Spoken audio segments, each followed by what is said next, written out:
What up, guys? So recently I was sending out some stuff to my beginners coaches and I realized I haven't recorded one of my favorite moves, one of my favorite submissions from the stack pass, which I love stack passing, and one of my favorite ways is, favorite moves is to hit a choke off the stack pass. And so today my lovely assistant, Mr. Adam Wilson, is going to get choked for your viewing pleasure.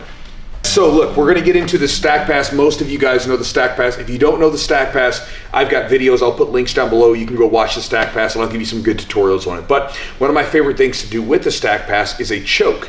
Again, anytime you can throw a submission threat on top of something, it just makes it that much more dangerous. So we're going in here and we've got our position where we got this person stacked up and we're trying to work for the pass.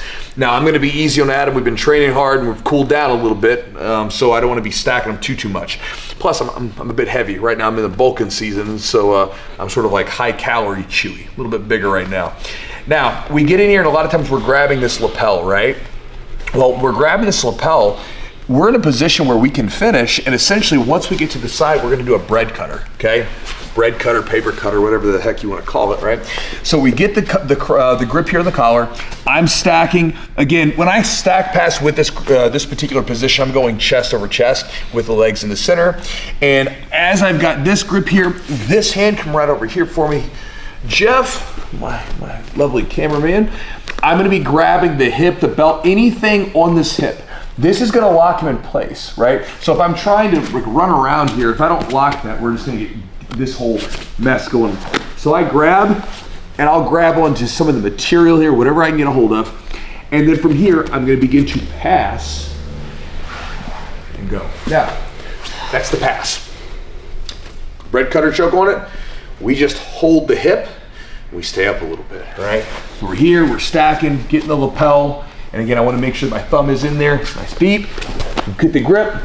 I'm starting to rock up. As I'm going, I will hang onto his hip, sag down, right there, just like that. We'll look at this from just an angle or two, and then hopefully this will help you choke one of your buddies out. So if you use the stack pass, this is a great submission to add to it. So again, you're in the lapel, we're here, I'm walking around, I'm gonna hold his hips up. So a lot of times at this point, I'll be grabbing onto the belt, the hip, whatever I can get a hold of here, and I'm holding his hips up high, so as I'm turning and looking the other direction, and I'm sliding down.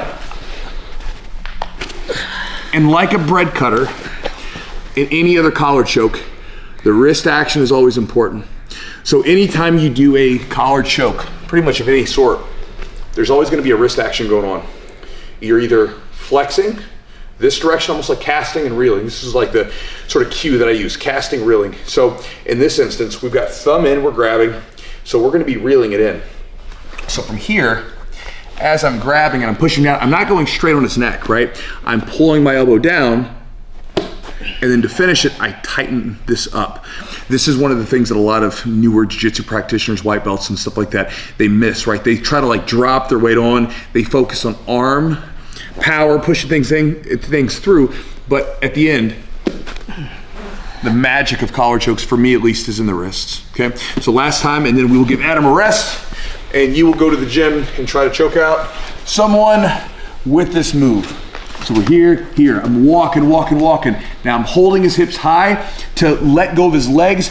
As I'm driving in, I feel some compression. Unless the person's incredibly flexible, these legs feel like almost like a spring, so that as I turn, they're ready to push forward. So to let them go forward, I'm gonna drive them in, and then I turn and look the other direction like someone just said my name. I'm letting my weight drop, still holding the hips up, flex, and go. Thank you for your assistance, Mr. Adam Wilson. You did marvelous. Very good. And for you guys at home, so check this out. You guys at home, I don't know where you're at. You may not be home watching this, but for you guys watching this, that's a really cool submission addition to the stack pass. That's one of the ones where the first time I had it used by someone, I was like, what is that? And then from that point on, I started using that sucker. And even if you don't get the submission, because of the threat itself, a lot of times it makes the pass that much easier, because no longer are they thinking about defending the pass, they're thinking about defending the choke, which again is going to bring their hands up, everything goes there, instead of focusing on guard retention, and boom, you've got the pass. So hopefully it helps you guys out, hopefully you enjoy it. I'm finished. Adam? Adam.